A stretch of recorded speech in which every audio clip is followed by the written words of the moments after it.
ରାତି ସମୟ ବିଲୁଆ ଜଙ୍ଗଲରେ ଏକଲା ଶୋଇଥାଏ, କାରଣ ତାର ଓ ବାଘର ଝଗଡ଼ା ହୋଇଥିଲା। ଏତିକି ବେଳେ ହଠାତ୍ ଆକାଶରୁ ଗୋଟିଏ ଜଳନ୍ତା ଆଲୋକଟେ ଜଙ୍ଗଲ ଆଡ଼କୁ ଆସିଲା ଏବଂ ସିଧା ବିଲୁଆ ଦେହରେ ବାଜିଲା।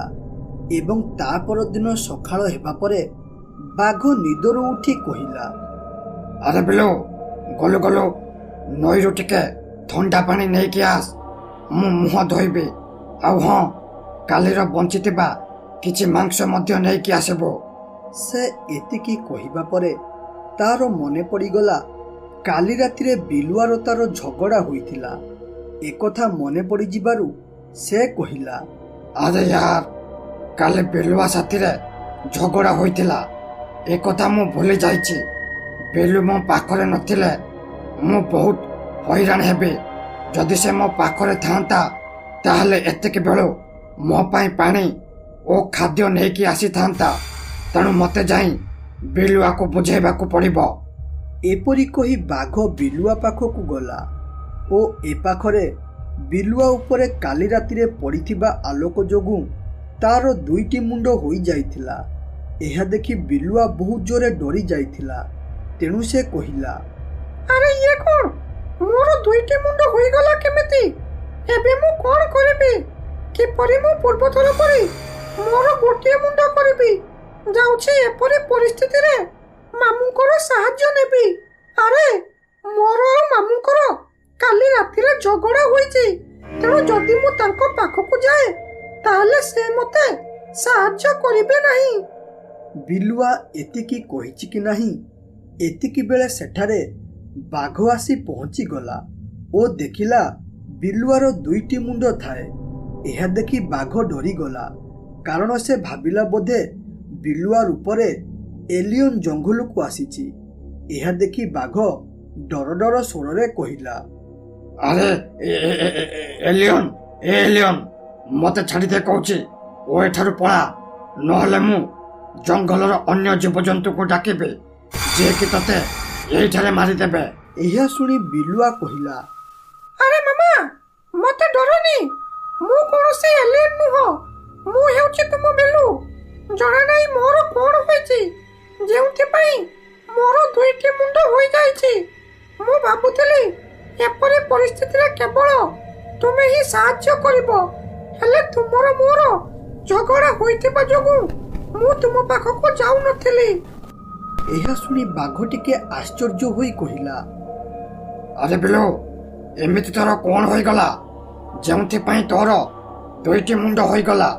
ହେଲେ ତୁ ଜମା ବି ଚିନ୍ତା କରନା, କାରଣ ତୋ ପାଖରେ ତୋର ମାମୁଁ ଅଛି, ଯିଏକି ସବୁ କିଛି ଠିକ କରିଦେବ। ଆରେ ବିଲୁ, ମୋର ଗୋଟିଏ ତାନ୍ତ୍ରିକ ଚିହ୍ନା ଅଛି। ଚାଲ, ଆମେ ଦୁଇ ଜଣ ସେ ତାନ୍ତ୍ରିକ ପାଖକୁ ଯିବା। ଦେଖିବୁ ସେ ସବୁ କିଛି ଠିକ କରିଦେବ। ତେଣୁ ଆଉ ବେଶୀ ବିଳମ୍ବ ନ କରି ଚାଲ ତାଙ୍କ ପାଖକୁ ଯିବା। ବାଘ ଏହା କହିବା ପରେ ଦୁହେଁ ମିଶି ତାନ୍ତ୍ରିକ ପାଖକୁ ଯିବାରେ ଲାଗିଲେ। ଦୁହେଁ ଚାଲି ଚାଲି କିଛି ବାଟ ଗଲା ପରେ ଖରା ପାଇଁ ଥକି ଯାଇ ଗୋଟିଏ ଜାଗାରେ ରହି ବିଶ୍ରାମ ନେଲେ। ଆରେ ମାମା, ମୁଁ ଠିକ ହୋଇଯିବି ତ? ଆଉ ପୂର୍ବଥର ପରି ମୋର ଗୋଟିଏ ମୁଣ୍ଡ ହୋଇଯିବ ତ? ଯଦି ଏପରି ନ ହୁଏ ତାହେଲେ ବିଶ୍ୱାସ କର, ମୁଁ ଆଉ ବଞ୍ଚିବିନି, ଆତ୍ମହତ୍ୟା କରି ମରିଯିବି। ଆରେ ବିଲୁ, ତୁ ଜମା ବି ଚିନ୍ତା କରନା ରେ, ମୁଁ ପରା ତୋ ସାଥିରେ ଅଛି। ତେଣୁ ଏପରି ବାଜ୍ୟ କଥା ନ ଭାବି ଭାବ ତୁ କିପରି ଠିକ ହୋଇଯିବୁ ବୋଲି। ଦେଖିବୁ ଭଗବାନ ସବୁ କିଛି ଠିକ କରିଦେବେ। ବାଘ ଏପରି କହୁଥିବା ବେଳେ ହଠାତ୍ ଗୋଟିଏ ସର ଆସି ବିଲୁଆ ଦେହରେ ବାଜିଲା, ଯାହାଦ୍ୱାରା ବିଲୁଆ ତଳେ ପଡ଼ିଗଲା। ଏହା ଦେଖି ବାଘ ଡରିଯାଇ କହିଲା, ଆରେ ବିଲୁ, ତୋର କ'ଣ ହୋଇଗଲା ରେ? ତୁ ଉଠ। ଆରେ ଆରେ କିଏ ତୀର ମାରିଲା ରେ? କିଏ ତୀର ମାରିଲା? କିଏ କୋଉଠି ଅଛ? ଆମର ସାହାଯ୍ୟ କର ରେ, ଦୟାକରି ମୋର ବିଲୁକୁ ବଞ୍ଚାଇ ଦିଅ ରେ। ବାଘ ଏପରି କହୁଥିବା ବେଳେ ସୁରେଶ ସେଠାକୁ ତୀର ଧରି ଆସିଲା। ବାଘ ସୁରେଶର ହାତରେ ତୀର ଥିବା ଦେଖି ଭୟରେ ସେଠାରୁ ଦୌଡ଼ିବାରେ ଲାଗିଲା ଓ ଏଠାରେ ବିଲୁଆ ଛଟପଟ ହୋଇ ମରିଗଲା। ଏହା ଦେଖି ସୁରେଶ ବହୁତ ଖୁସି ହୋଇଗଲା ଏବଂ ତାପରେ କହିଲା, ଅରେ ବା, ଏବେ ମୋତେ ଧନୀ ହେବାରୁ କେହି ବି ବଞ୍ଚାଇ ପାରିବେ ନାହିଁ, କାରଣ ଏପରି ଦି ମୁଣ୍ଡିଆ ବିଲୁଆ କେହି କେବେ ବି ଦେଖିନଥିବେ। ତେଣୁ ମୁଁ ଏ ବିଲୁଆର ଚମଡ଼ା ଓ ହାଡ଼କୁ ନେଇ ବୈଜ୍ଞାନିକମାନଙ୍କୁ ଦେବି ଓ ଏହା ବଦଳରେ ତାଙ୍କଠାରୁ ଅନେକ ଟଙ୍କା ମାଗିକି ନେଇ ଆସିବି। ହେଲେ ଏବେ ମୋ ପାଖରେ କିଛି ବି ଛୁରୀ କିମ୍ବା ଧାରୁଆ ଜିନିଷ ନାହିଁ ଯେଉଁଥିରେ ମୁଁ ବିଲୁଆର ଚମଡ଼ାକୁ କାଟିକି ନେଇପାରିବି। ତେଣୁ ଏ ବିଲୁଆକୁ ନେଇ ଗୋଟିଏ ଜାଗାରେ ଲୁଚାଇ ଦେବି ଓ ତା ପରଦିନ ସକାଳେ ଆସି ୟାର ଚମଡ଼ା ଓ ହାଡ଼କୁ ନେଇଯିବି। ଓ ଏ ପାଖରେ ବାଘ ଲୁଚିକି ରହି ବିଲୁଆ ଉପରେ ନଜର ରଖୁଥିଲା।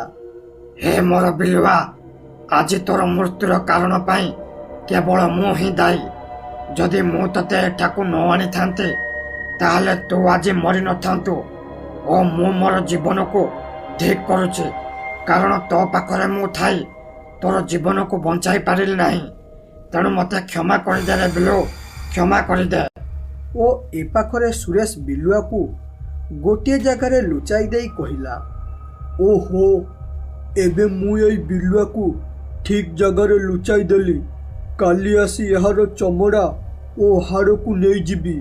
ଏବେ ସନ୍ଧ୍ୟା ହୋଇ ଆସିଲାଣି, ତେଣୁ ମୋତେ ଶୀଘ୍ର ଘରକୁ ଯିବାକୁ ପଡ଼ିବ, ନହେଲେ ଏ ଜଙ୍ଗଲର ଜୀବଜନ୍ତୁ ମୋ ଉପରେ ଆକ୍ରମଣ କରିଦେବେ। ସୁରେଶ ଏପରି କହି ସେଠାରୁ ପଳାଇଲା ଏବଂ ରାତି ହେବା ପରେ ପୂର୍ବ ରାତି ପରି ଆକାଶରୁ ଗୋଟିଏ ଆଲୋକ ଆସିଲା ଏବଂ ବିଲୁଆର ମୃତ ଶରୀର ଦେହରେ ବାଜିଲା, ଯାହାଦ୍ୱାରା ତାର ମୃତ ଶରୀର ଭୂତ ହୋଇ ତଳୁ ଉଠି ପଡ଼ିଲା ଓ ତାପରେ କହିଲା, ଆରେ ଇଏ ମୋର କଣ ହୋଇଗଲା? ମୁଁ ଗୋଟେ ସାଧାରଣ ବିଲୁଆ ହୋଇ ବୁଲୁଥିଲି, ହେଲେ ଏବେ ମୁଁ ମରିଗଲି। ମୋର ମୃତ୍ୟୁର କାରଣ କେବଳ ସେ ବାଘ। ଗୋଟିଏ ସାଧାରଣ ଝଗଡ଼ା ପାଇଁ ସେ ମୋତେ ଚକ୍ରାନ୍ତ କରି ତାନ୍ତ୍ରିକ ପାଖକୁ ନେବ ବୋଲି କହିଲା। ହେଲେ ତାନ୍ତ୍ରିକ ପାଖକୁ ନେବା ବଦଳରେ ମୋର ଜୀବନ ଗୋଟିଏ ଶିକାରୀ ହାତରୁ ନେଇଗଲା। ତେଣୁ ଆଗେ ମୁଁ ସେ ଶିକାରୀକୁ ମାରିବି ଓ ତାପରେ ଯାଇ ସେ ବାଘ ମାମୁଁକୁ ମାରିବି। ବିଲୁଆ ଏପରି କହି ରହିଲା ଏବଂ ତା ପରଦିନ ସକାଳ ହେବା ପରେ ସୁରେଶ ଗୋଟିଏ ବୈଜ୍ଞାନିକ ପାଖକୁ ଗଲା ଏବଂ ସେଠାରେ ପହଞ୍ଚିବା ପରେ ବୈଜ୍ଞାନିକ କହିଲା, ଆରେ କିଏ ତମେ ଓ ଏଠାକୁ କାହିଁକି ଆସିଛ? ମୋ ପାଖରେ ତୁମର କି କାମ ଅଛି ଶୀଘ୍ର କୁହ, ମୁଁ ଗୋଟିଏ ଜାଗାକୁ ଯିବାର ଅଛି। ଅରେ ଏ ବୈଜ୍ଞାନିକ ଭାଇ, ମୁଁ ତୁମ ପାଖକୁ ଗୋଟିଏ ଖୁସି ଖବର ନେଇକି ଆସିଛି, ଯାହାକୁ ଶୁଣିଲେ ତୁ ଏବେ ପୁରା ଖୁସିରେ ପାଗଳ ହୋଇଯିବୁ। ଓ ସେଇଟା ହେଲା, ମୁଁ ଗୋଟିଏ 2 ମୁଣ୍ଡିଆ ମଲା ଶିଆଳ ରଖିଛି, ଯାହାର ହାଡ଼ ଓ ମାଂସ ତୁମର ବହୁତ କାମରେ ଆସିବ। ମୁଁ ତୁମକୁ ସେ ବିଲୁଆ ଆଣିକି ଦେବି। ଏହା ବଦଳରେ ତୁମେ ମୋତେ କେତେ ଟଙ୍କା ଦେବ କୁହ? ଏକଥା ଶୁଣି ବୈଜ୍ଞାନିକ ମନେ ମନେ ଭାବିଲା, ଆରେ ଏ ଲୋକଟା କେଡ଼େ ମୂର୍ଖଟା କିରେ? ମୁଁ ହେଉଛି ଯନ୍ତ୍ରପାତି ବନାଇବା ବୈଜ୍ଞାନିକ, ହେଲେ ଇଏ ମୋତେ ଜୀବଜନ୍ତୁ ବୈଜ୍ଞାନିକ ଭାବି ମୋ ପାଖକୁ ଶିଆଳ ହାଡ଼ ଓ ଚମଡ଼ା ଦେବାକୁ ଆସିଛି। ହେଲେ ଇଏ ଏଠାକୁ ଆସିନି ଯେ ମୋ ପାଇଁ ଲକ୍ଷ୍ମୀକୁ ନେଇକି ଆସିଛି, କାରଣ ସେ ଯେଉଁ ବିଲୁଆ କଥା କହୁଛି ସେପରି ବିଲୁଆ ଏଇ ଅଳ୍ପ ଦିନ ହେବ ଫରେନ୍ରେ ପାଖାପାଖି 1 କୋଟି ଟଙ୍କାରେ ବିକ୍ରି ହୋଇଛି। ତେଣୁ ମୁଁ ଏ ଲୋକଠାରୁ 1 ଲକ୍ଷ ଟଙ୍କା ଦେଇ ସେ ବିଲୁଆକୁ କିଣି ନେବି ଓ ତାପରେ ଖାଲି ଟଙ୍କା ହିଁ ଟଙ୍କା। ସେ ଏପରି ଭାବି ସୁରେଶକୁ କହିଲା, ଆରେ ଏ ଭାଇ, ଠିକ୍ ଅଛି, ମୁଁ ତୁମଠାରୁ ସେ ବିଲୁଆର ହାଡ଼ ଓ ଚମଡ଼ା କିଣିବି। ତେଣୁ ଏହା ବଦଳରେ ମୁଁ ତୁମକୁ 1 ଲକ୍ଷ ଟଙ୍କା ଦେବି। ୟାଠାରୁ ଅଧିକ ଟଙ୍କା ଦେଇପାରିବି ନାହିଁ। ତେଣୁ ତୁମକୁ ଯଦି ଦେବାର ଅଛି ଦିଅ, ନହେଲେ ଏଠାରୁ ଯାଇପାର। 1 ଲକ୍ଷ ଟଙ୍କା ଶୁଣି ସୁରେଶ ମନେ ମନେ ବହୁତ ଖୁସି ହୋଇଗଲା ଓ ମନେ ମନେ ଭାବିଲା, ଅରେ ବା, 1 ଲକ୍ଷ ଟଙ୍କା! ଏତେ ଟଙ୍କା ମୁଁ ମୋ ଜୀବନରେ କେବେ ବି ଦେଖିନଥିଲି। ମୁଁ 1 ଲକ୍ଷ ଟଙ୍କା ନେଇ ଆଉ 5 ମାସ ଶିକାରକୁ ନଗଲେ ମଧ୍ୟ ଚଳିବ। ଧନ୍ୟବାଦ ପ୍ରଭୁ, ଆପଣ ମୋର ଭାଗ୍ୟ ପରିବର୍ତ୍ତନ କରିଥିବାରୁ। ଆରେ ଓ ଭାଇ, କ'ଣ ଭାବୁଛ ତୁମେ? ମୋତେ ଦେବ ନା ଦେବନି ଶୀଘ୍ର କୁହ, କାରଣ ମୋତେ ଗୋଟେ କାମରେ ବାହାରକୁ ଯିବାର ଅଛି। ତେଣୁ ଯାହା କହିବା କଥା ଟିକେ ଶୀଘ୍ର କୁହ। अरे सर मु आपणଙ୍କ कथारे पूरापूरी राजी बास मते किछि समय दियो मु रातिरे आनी से बिलुआर हाड़ ओ चमड़ा देबी। सुरेश एपरी कही वैज्ञानिक कथारे राजी होईगला ओ ए पाखरे बिलुआ प्रतिशोध नियारे जलुथाए तेणु से सुरेश को एणे तेणे खोजिबारे लागिला ओ ए पाखरे सुरेश बिलुआर शवको लुचाइथिबा जागाकू आसिला एवं सेठारे पहुंची देखिला से रखिथिबा बिलुआर मृत शरीर सेठारे नाही। एहा देखि ता मुंड आउ काम कलानी ताकू लागिला सते जेमिति तार धनी हेबार स्वप्न स्वप्नरे रहीगला। अरे ये कौन होईगला मु तो से बिलुआर शवकू एइठारे रखिथिली हेले एठारू किए नहीं गला जहा लागुछि तार शवकू अन्य जीवजंतु खाइबा पाई नहीं जाइछंती बोधे तेणु मते शीघ्र जाई बाहर टिके देखिबाकू पड़िबो। एपरी कही से बाहरे खोजिबारे लागिला हेले एणे तेणे खोजिबा परे मध्य से पाइला नाही तेणु से निराश होई कहिला धिक मोर भाग्य मोर स्वप्न स्वप्नरे मिसिगला एबे मु कौन करिबी किपरि धनी हेबी हे प्रभु कौन मोर भाग्य एते खराब तिला मु धनी हेबार जो स्वप्न देखिथिली ताहा चूरमार होईगला। से एपरी कहुथिबा बेले सेठाकू बिलुआ आसीगला। बिलुआ को देखि सुरेश बहुत जोरे डरी गला ओ डरी डरी कहिला अरे भूत एटा तो बिलुआर भूत एटा एते शीघ्र भूत होईगला केमिति या बिलुआ भाई दया करी मते छाड़ी दे मु भूल रे तते मारी देइछि दया करी मते छाड़ी दे रे मते छाड़ी दे। होई रे मूर्ख मनीष तू किछि टंका पाई मते मारिथिलु नाही। अरे मु तो गोटे साधारण जीवटे थिली ओ शांति रे जंगल रे बुलुथिली हेले तोर लोभ पाई आछि मोर जीवन पळाइला। जदि तू मोर जीवन बंचाई पारिबो ताहाले मु तते छाड़ी देबी कह मोर जीवन फेराई पारिबो।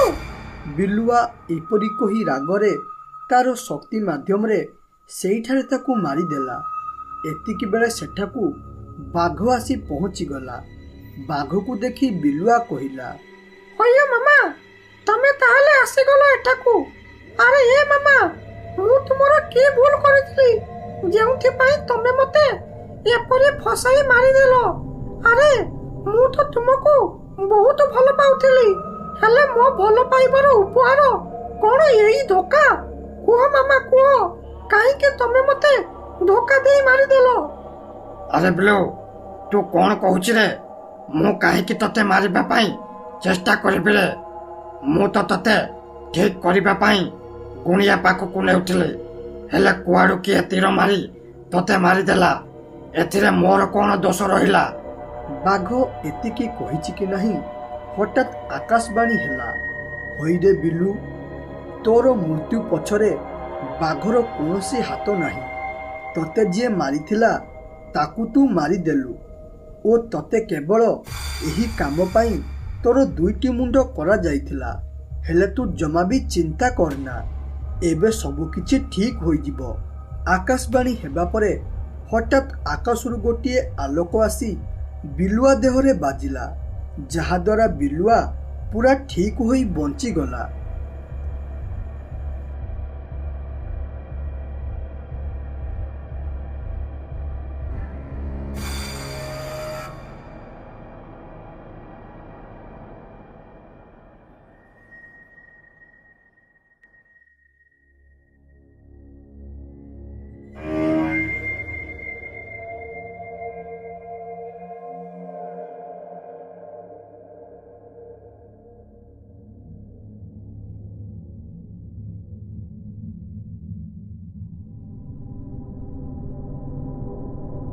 ओहो ए ठंडा ठंडा पागरे झाड़ा पीरिबाटा बहुत कष्ट मु शांति रे सोईथिली हेले एतिकी बेले मते जोरे झाड़ा लागिला हो एबे जेते शीघ्र हेबो एठारु झाड़ा पीरी पळाइबी नहेले जदि भूत बाहरे ना ताहले आज मोर शेष दिन होई जिवो। एपरी कही सुरेश ଗୋଟିଏ ଜାଗାରେ ଝାଡ଼ା ବସିଲା। ଓହୋ, ଝାଡ଼ା ପିଡ଼ିବା ପାଇଁ ଗୋଟେ ଭଲ ଜାଗା ପାଇଗଲି। ଏଠାରେ ଟିକେ ଶୀତ କମ୍, ଯାହାଦ୍ୱାରା ମୋତେ ଟିକେ ଥର କମ୍ ଉଠାଉଛି। ସେ ଏତିକି କହିଛି କି ନାହିଁ, ହଠାତ୍ ତାର ନଜର ପଡ଼ିଲା ଗୋଟିଏ ନିଆଁ ଗୋଳା ଏପାଖ ସେପାଖ ଗଡ଼ୁଥାଏ। ଏହା ଦେଖି ସେ ଡରିଗଲା ଓ ଧୀରେ ଧୀରେ କହିଲା, ଆରେ ଏଟା କିପରିକା ଜିନିଷ? ଏଟା ଗୋଟେ ନିଆଁ ଗୋଳା ପରି ଗଡ଼ୁଛି। ଏପରିକା ଜିନିଷ ମୁଁ ତ ମୋ ଜୀବନରେ କେବେ ବି ଦେଖିନଥିଲି। ଏଟା ଆଉ ଡାହାଣୀ ଆଲୋକ ନୁହଁ ତ? ଆରେ ନା ନା, ଏ ଜିନିଷ କିଛି ଅଲଗା ବୋଧେ। ଆରେ ଏଟା ଆଉ ଜଖ ନୁହେଁ ତ? ହଁ ହଁ, ଏଟା 100% ଜଖ ହୋଇଥିବ। ଯାଉଛି ଏବେ ୟାକୁ ଧରିବି। ଆରେ ଗୋଟିଏ ସନ୍ଦେହ ରହିଲା, ଯଦି ଏଟା ଭୂତ ହୋଇଥିବ ନା, ତାହେଲେ ମୋର ମୃତ୍ୟୁଟା ପୁରା ଫାଇନାଲ ହୋଇଯିବ। ତେଣୁ ଏ ବିଷୟରେ ମୋ ବାପାଙ୍କୁ ଟିକେ ପଚାରିବାକୁ ପଡ଼ିବ ଓ କାଲି ଠିକ୍ ଏତିକି ବେଳେ ଆସିବି। ଯଦି ଏ ଜଖଟା ଏଠାରେ ଥିବ ତାହେଲେ ଧରିବି। ସେ ଏପରି କହି ସେଠାରୁ ପଳାଇଲା ଏବଂ ତା ପରଦିନ ସକାଳ ହେବା ପରେ ସେ ତାର ବାପାଙ୍କୁ କହିଲା, ଆରେ ବାପା, ମୁଁ ତୁମକୁ ଗୋଟିଏ କଥା ପଚାରିବି। ତମେ ମୋତେ ସବୁ କଥା ଗୋଟି ଗୋଟି କରି ଖୋଲିକି ବୁଝାଇକି କହିବ, କାରଣ ତମେ ଯଦି ମୋତେ ଠିକ୍ ଠିକ୍ ଉତ୍ତର ଦେବ ତାହେଲେ ଆମେ ବହୁତ ଧନୀ ହେବାର ସମ୍ଭାବନା ଅଛି। ଆରେ ଏ ପୁଅ, ତୋର କ'ଣ ହୋଇଛି? ତୁ ଏପରି କଥା କହୁଛୁ? ତୁ ଥରେ ମୋତେ କଥା କ'ଣ କହ। ଯଦି ତା ବିଷୟରେ ମୁଁ ଜାଣିଥିବି ତାହେଲେ ତୋତେ ଭଲରେ ଭଲରେ ବୁଝାଇ କହିବି, ଓ ଯଦି ଜାଣିନଥିବି ତାହେଲେ କହିପାରିବି ନାହିଁ। ବାପା, ଜଖ କ'ଣ ଓ ଜଖ ଦେଖିବାକୁ କିପରି? କ'ଣ ସତରେ ଜଖ ଅଛି? ମୁଁ ଏପରି ପ୍ରଶ୍ନ ପଚାରିବାର କାରଣ ହେଉଛି, କାଲି ରାତିରେ ମୁଁ ଜଙ୍ଗଲରେ ଝାଡ଼ା ପିରୁଥିବା ବେଳେ ଦେଖିଲି ଗୋଟିଏ ନିଆଁ ଗୋଳା ଗଡ଼ୁଥିଲା। କ'ଣ ସେଇଟା ଜଖ ନା ଜଖ ନୁହଁ? ଆରେ ପୁଅ, କ'ଣ କହୁଛୁ ତୁ? ନିଆଁ ଗୋଳା ଜଙ୍ଗଲରେ ଗଡ଼ୁଥିବାର ଦେଖିଲୁ? ଏଥିପାଇଁ ଜଖ ବିଷୟରେ ପଚାରୁଛି କି? ହଉ, ଏବେ ଶୁଣ ଯାହା ପଚାରୁଛୁ। ଆରେ ମୁଁ ଯେତେବେଳେ ଛୁଆ ଥିଲି ସେତେବେଳେ ମୋ ବାପା କହୁଥିଲେ ଆମ ଘର ପାଖରେ ଗୋଟିଏ ନିଆଁ ପେଣ୍ଡୁଳା ଗଡ଼ୁଥିଲା ଓ ସେ ନିଆଁ ପେଣ୍ଡୁଳା ଥିଲା ଜଖ। ମୋ ବାପା ତାକୁ ଧରିବାକୁ ଗଲେ, ହେଲେ ସେ ଧରା ଦେଲାନି। ଖାଲି ସେତିକି ନୁହଁ, ମୁଁ ମଧ୍ୟ ଥରେ ଜଙ୍ଗଲରୁ ଘରକୁ ଫେରୁଥିଲି। ଫେରିଲା ବେଳେ ଦେଖିଲି ଗୋଟିଏ ଜଖ ଜଙ୍ଗଲରେ ଗଡ଼ୁଥିଲା, ହେଲେ ମୁଁ ଏକଲା ଥିବାରୁ ସେ ଜଖ ପାଖକୁ ଯିବା ପାଇଁ ଡର ଲାଗିଲା। ତୁ କାଲି ରାତିରେ ଯାହାକୁ ଦେଖିଛୁ ସେ ହେଉଛି ଜଖ। ଆଉ ହଁ, ଯଦି ତୁ ସେ ଜଖକୁ ଧରିପାରୁନା ତାହେଲେ ଆମେ ବହୁତ ଧନୀ ହୋଇପାରିବା। ଆରେ ବାପା, ମୁଁ କାଲି ରାତିରେ ସେ ଜଖ ପାଖକୁ ଯାଇଥାନ୍ତି, ହେଲେ ଡରରେ ଗଲିନି।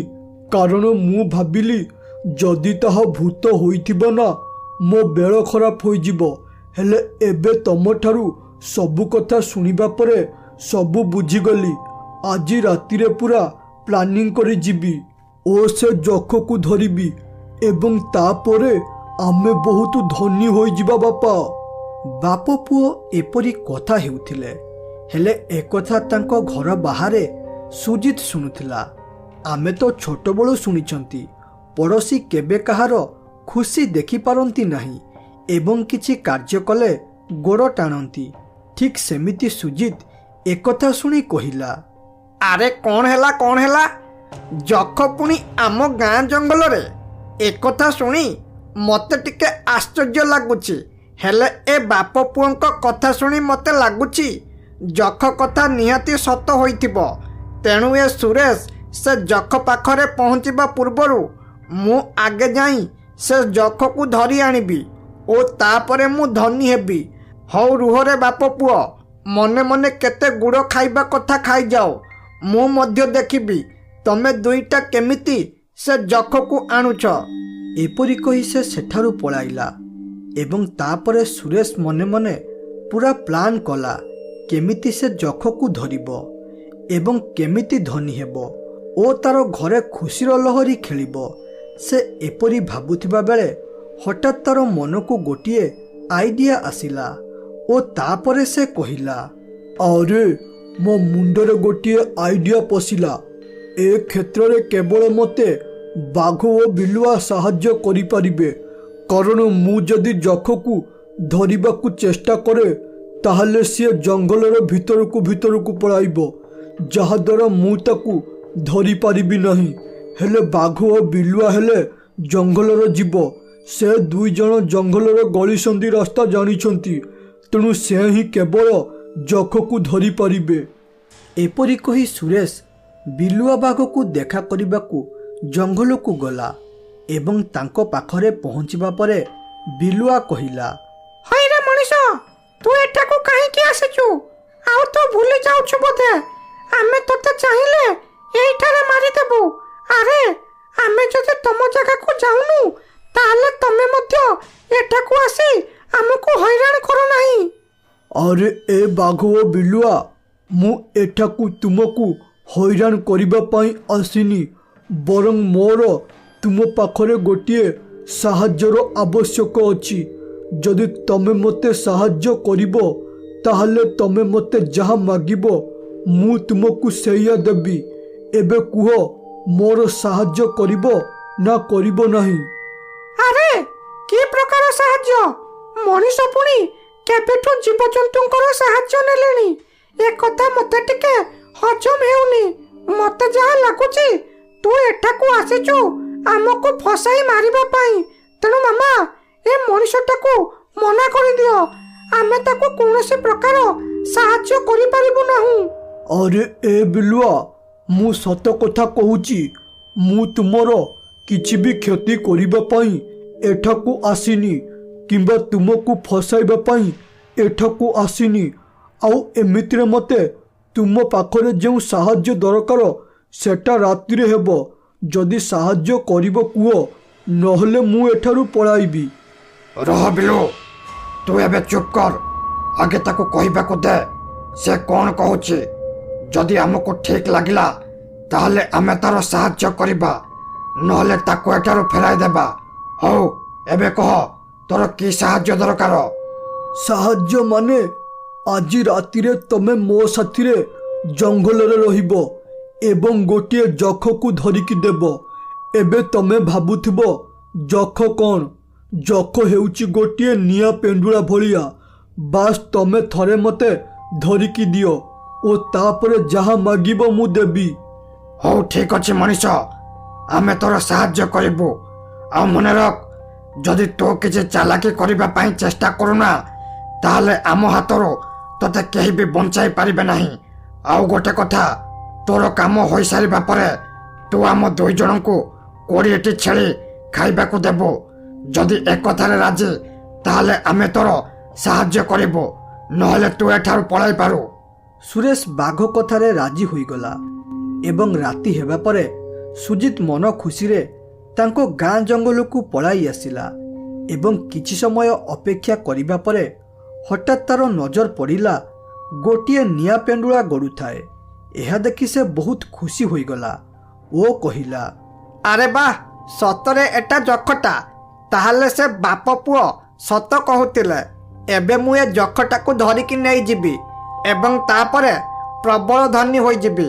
ହଉ, ଏବେ ଆଉ ବିଳମ୍ବ ନକରି ଶୀଘ୍ର ଯାଉଛି ଏଟାକୁ ଧରିବି, ନହେଲେ ସେ ବାପ ପୁଅ ଦୁଇ ଜଣ ଆସି ୟାକୁ ନେଇଯିବେ।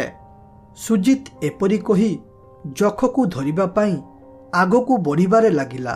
ସେ ଯେମିତି ଯକ୍ଷକୁ ଧରିବା ପାଇଁ ଚେଷ୍ଟା କଲା, ଯକ୍ଷ ସେତେ ଆଗକୁ ଆଗକୁ ବଢ଼ିବାରେ ଲାଗିଲା। କଥାରେ ଅଛି, ଅତି ଲୋଭ ତଣ୍ଟି କାଟେ। ଠିକ୍ ସେମିତି ସୁଜିତ ଲୋଭରେ ପଡ଼ି ସେ ଯକ୍ଷ ପଛେ ପଛେ ଗଲା ଓ ତାପରେ ହଠାତ୍ ସେ ରହିଗଲା, କାରଣ ସେ ଦେଖିଲା ଆଗରେ ଗୋଟିଏ ଭୟଙ୍କର ଭୂତିଆ ଗୁମ୍ଫା ଥାଏ ଏବଂ ସେ ଗୁମ୍ଫା କୌଣସି ସାଧାରଣ ଗୁମ୍ଫା ନୁହଁ, ବରଂ ସେ ଗୁମ୍ଫାର ମୁହଁ ଗୋଟିଏ ସତ ଭୂତର ମୁହଁ। ଏହା ଦେଖି ସେ ସେଠାରୁ ଯିବାକୁ ଭାବୁଥିବା ବେଳେ ହଠାତ୍ ଭୂତ ତାକୁ ମାରିଦେଲା ଏବଂ ଏ ପାଖରେ ସୁରେଶ ବିଲୁଆ ଓ ବାଘକୁ ଧରି ଯକ୍ଷକୁ ଦେଖିଥିବା ଜାଗାରେ ପହଞ୍ଚିଗଲା ଏବଂ ସେଠି ପହଞ୍ଚି ଯକ୍ଷ ଆସିବାର ଅପେକ୍ଷା କରିବାରେ ଲାଗିଲା। ସେ ଅପେକ୍ଷା କରି କରି କିଛି ସମୟ ବିତିବା ପରେ ହଠାତ୍ ଯଖ ଆସିଲା। ଯଖକୁ ଦେଖି ସୁରେଶ କହିଲା, ଅରେ ଏ ବାଘ ଓ ବିଲୁ, ଦେଖ ଯଖ ଆସିଗଲା। ଏବେ ଆମ 3 ଜଣଙ୍କର କାମ ହେଉଛି ସେ ଯଖକୁ ଧରିବା। ଯେତେ ଶୀଘ୍ର ହେବ ଏଟାକୁ ଧର, ନହେଲେ ଏଟା ଏଠାରୁ ପଳାଇବ। ସୁରେଶ ଏତିକି କହିବା ପରେ 3 ଜଣ ମିଶି ସେ ଯଖକୁ ଧରିବା ପାଇଁ ଚେଷ୍ଟା କଲେ ଏବଂ ତାକୁ ଧରିବାକୁ ଯାଇ ଯାଇ ଶେଷରେ ସେମାନେ 3 ଜଣ ଯାଇ ସେଇ ଭୂତିଆ ଗୁମ୍ଫା ପାଖରେ ପହଞ୍ଚିଗଲେ ଏବଂ ସେଠାରେ ପହଞ୍ଚିବା ପରେ 3 ଜଣ ଦେଖିଲେ ଏକ ଭୟଙ୍କର ଭୂତିଆ ଗୁମ୍ଫାଟେ ଅଛି। ଏହା ଦେଖି ବାଘ ଭାବିଲା ସୁରେଶ ବୋଧେ ତାଙ୍କୁ ଫସାଇ ଏ ଭୂତ ଗୁମ୍ଫା ପାଖକୁ ଆଣିଛି। ତେଣୁ ସେ ବହୁତ ଜୋରେ ରାଗିଗଲା ଓ ରାଗରେ କହିଲା, ହଇରେ ମୂର୍ଖ ମଣିଷ, ତୁ ଶେଷରେ ଆମକୁ ଧୋକା ଦେଇ ଏଇ ଭୂତ ପାଖକୁ ମରିବା ପାଇଁ ନେଇ ଆସିଲୁ। ବିଶ୍ୱାସ କର, ଆଜି ଯଦି ମୁଁ ଏଠାରୁ ବଞ୍ଚିକି ଯାଏ ନା, ତାହେଲେ ତତେ ମୋ ହାତରୁ କେହି ବି ବଞ୍ଚାଇ ପାରିବେ ନାହିଁ। ମାମା, ମୁଁ ପ୍ରଥମରୁ କହୁଥିଲି ଏ ମଣିଷ ଜାତି ଗୁଡ଼ାକ ହେଉଛନ୍ତି ବେଇମାନ, ତେଣୁ ୟାକୁ ଭରସା କରନି। ହେଲେ ତମେ କ'ଣ ମୋ କଥା ମାନିଲ? ମୋ କଥା ମାନିଲ ନାହିଁ। ଆଜି ଏଇ ବଡ଼ ଅସୁବିଧାରେ ପଡ଼ିଲ। ଏବେ ଭାବ ଆମେ ଏଠାରୁ କେମିତି ବଞ୍ଚିବା। ଆରେ ଏ ବିଲୁଆ ଓ ବାଘ, ମୁଁ ସତ କହୁଛି, ଏ ଭୂତ ପାଖକୁ ମୁଁ ତୁମକୁ ଫସାଇକି ଆଣିନି, ବରଂ ଏ ଯଖ ନେଇକି ଆସିଛି। ତେଣୁ ମୋ ଉପରେ ଏପରି ମିଛ ଅଭିଯୋଗ ଲଗାଉ ନାହିଁ ଓ କୁହ ଏଠାରୁ କେମିତି ବଞ୍ଚିକି ଯିବା। ଏକଥା ଶୁଣି ଭୂତ ଜୋରେ ହସି ହସି କହିଲା, ହଇରେ ମୂର୍ଖ ମାନେ, ତୁମକୁ ଏଠାକୁ କେହି ବି ଡାକି ନାହାନ୍ତି, ବରଂ ମୁଁ ତୁମକୁ ଆଣିଛି। ଆଉ କ'ଣ କହୁଛ ଏଠାରୁ ଖସିକି ଯିବ ବୋଲି? ଆରେ ଆଜି ପର୍ଯ୍ୟନ୍ତ ଯିଏ ବି ଏଠାକୁ ଆସିଛି ସେ କେହି ବି ବଞ୍ଚିକି ଯାଇନାହାନ୍ତି। ଆଉ ତମେ କେମିତି ଏଠାରୁ ବଞ୍ଚିକି ଯିବ ମୁଁ ବି ଦେଖିବି। ତମେ 3ଟା ଆଜି ମୋ ପେଟର ଭୋଜନ ହେବ। ଏ ଭୂତ ଭାଇ, ଦୟାକରି ଏ 2 ଜଣଙ୍କୁ ଛାଡ଼ିଦେ। ଯଦି ଖାଇବା କଥା ମୋତେ ଖାଇଦେ, ହେଲେ ଏ ନିରୀହ ଜୀବ 2ଟାକୁ ଛାଡ଼ିଦେ। ମୁଁ ଏ ଯଖ ଲୋଭରେ ଏଠାକୁ ଆସିଥିଲି, ହେଲେ ଏ ନିରୀହ ଜୀବ 2ଟାକୁ ମୁଁ ଡାକିବାରୁ ସେ ଆସିଥିଲେ। ତେଣୁ ଯଦି ଖାଇବା କଥା ମୋତେ ଖା। ଏହା ଦେଖି ବାଘ ବୁଝିଗଲା ଯେ ପ୍ରକୃତରେ ମଣିଷ ତାକୁ ଫସାଇ ଏଠାକୁ ଆଣିନି, ବରଂ ଅଜଣାରେ ସବୁ ଏଠାକୁ ପଳାଇ ଆସିଛନ୍ତି। ଏସବୁ ବୁଝିପାରି ବାଘ କହିଲା, ଆରେ ମଣିଷ, ତୋ କଥାରୁ ମୁଁ ବୁଝିପାରୁଛି ତୁ ଆମକୁ ଏଠାକୁ ଡାକିନୁ ବୋଲି। ତେଣୁ ଆଜି ଯଦି ମରିବା ତାହେଲେ 3 ଜଣ ମରିବା, କାରଣ ଆମେ ମଧ୍ୟ ଛେଳି ଖାଇବା ଲୋଭରେ ତୋ ସାଥିରେ ଆସିଥିଲୁ। ଲୋଭ 3 ଜଣ କରିଛନ୍ତି ମାନେ 3 ଜଣ ମରିବା, ନହେଲେ ଏଠାରୁ 3 ଜଣ ବଞ୍ଚିକି ଯିବା। ଆରେ ତମ 3 ଜଣଙ୍କର ଯଦି ସେ ଫିଲ୍ମ ଭାଷଣ ସରିଗଲା, ତାହେଲେ ଏବେ ମରିବା ପାଇଁ ପ୍ରସ୍ତୁତ ହୋଇଯାଅ, କାରଣ ମୋତେ ଜୋରେ ଭୋକ ଲାଗିଲାଣି। ତେଣୁ ମର ଏବେ। ଭୂତ ଏପରି କହିଛି କି ନାହିଁ, ହଠାତ୍ ଗୋଟିଏ ନିଆଁ ଲଗା ତୀର ଆସି ତା ଦେହରେ ବାଜିଲା, ଯାହାଦ୍ୱାରା ସେ ସେଇଠାରେ ଜଳିଗଲା। ଏହା ଦେଖି ବାଘ, ବିଲୁଆ ଓ ସୁରେଶ ଖୁସି ହୋଇଗଲେ ଏବଂ ପଛକୁ ବୁଲି ଦେଖିଲେ ସୁରେଶ ବାପା ତୀର ମାରିଛି। ଏହା ଦେଖି ସେ କହିଲା, ଅରେ ବାପା, ତମେ ଏଠି ଓ ତମେ କେମିତି ଜାଣିଲ ମୁଁ ଅସୁବିଧାରେ ପଡ଼ିଛି ବୋଲି, ଯାହାଦ୍ୱାରା ତମେ ଏଠାକୁ ତୀର ଧରି ପଳାଇ ଆସିଲ ଏବଂ ଏ ଭୂତକୁ ମାରିଦେଲ? ଆରେ ପୁଅ, ତୁ ଘରୁ ବାହାରିବା ପରଠାରୁ ମୋ ମନ ଗୋଳେଇ ଘାଣ୍ଟି ହେଲା। କାହିଁକି କେଜାଣି ମୋତେ ଏମିତି ଲାଗିଲା ସତେ ଯେମିତି ତୁ କୌଣସି ବହୁତ ବଡ଼ ବିପଦରେ ପଡ଼ିଛୁ ବୋଲି। ମୋ ମନ ଜମା ବି ଭଲ ନ ଲାଗିବାରୁ ମୁଁ ଆମ ତୀର ଧରି ଏଠାକୁ ପଳାଇ ଆସିଲି ଓ ଏଠାରେ ପହଞ୍ଚି ଦେଖେ ତ ତମେ ବହୁତ ବଡ଼ ବିପଦରେ ପଡ଼ିଛ। ଏହା ଦେଖି ମୁଁ ମୋର ତୀର ମାଧ୍ୟମରେ ଏ ଭୂତକୁ ମାରିଦେଲି। ସେମାନେ ଏପରି କଥା ହେଉଥିବା ବେଳେ ହଠାତ୍ ଯଖଟି ବଡ଼ ହେବାରେ ଲାଗିଲା ଏବଂ ସେଠାରୁ ଗୋଟିଏ ଦେବତା ବାହାରି କହିଲା, ଆରେ ବାଘ, ବିଲୁଆ ଓ ମଣିଷ, ତୁମ ସମସ୍ତଙ୍କୁ ଅନେକ ଅନେକ ଧନ୍ୟବାଦ। ତମେ ମୋତେ ଏ ଭୂତ କବଳରୁ ରକ୍ଷା କରିଥିବାରୁ। ଏ ଭୂତ ମୋତେ ଗୋଟିଏ ଯଖ କରି ତା କବଳରେ ବନ୍ଦିନ କରି ରଖିଥିଲା ଓ କହୁଥିଲା ପ୍ରତ୍ୟେକ ଦିନ ଗୋଟିଏ ଲେଖାଏଁ ମଣିଷ ନେଇ ଆସିବା ପାଇଁ। ହେଲେ ତୁମେ ଏ ଭୂତକୁ ମାରିବା ପରେ ମୁଁ ଏ ଯଖଟାରୁ ମୁକ୍ତି ହେଲି ଏଥିପାଇଁ ମୁଁ ତୁମକୁ କିଛି ଉପହାର ଦେବାକୁ ଚାହୁଁଛି। ଦେବତା ଏପରି କହି ନିଜର ଶକ୍ତି ମାଧ୍ୟମରେ ଅନେକ ସୁନାର ଟଙ୍କା ଦେଲେ ଓ ସେଠାରୁ ଅଦୃଶ୍ୟ ହୋଇଗଲେ।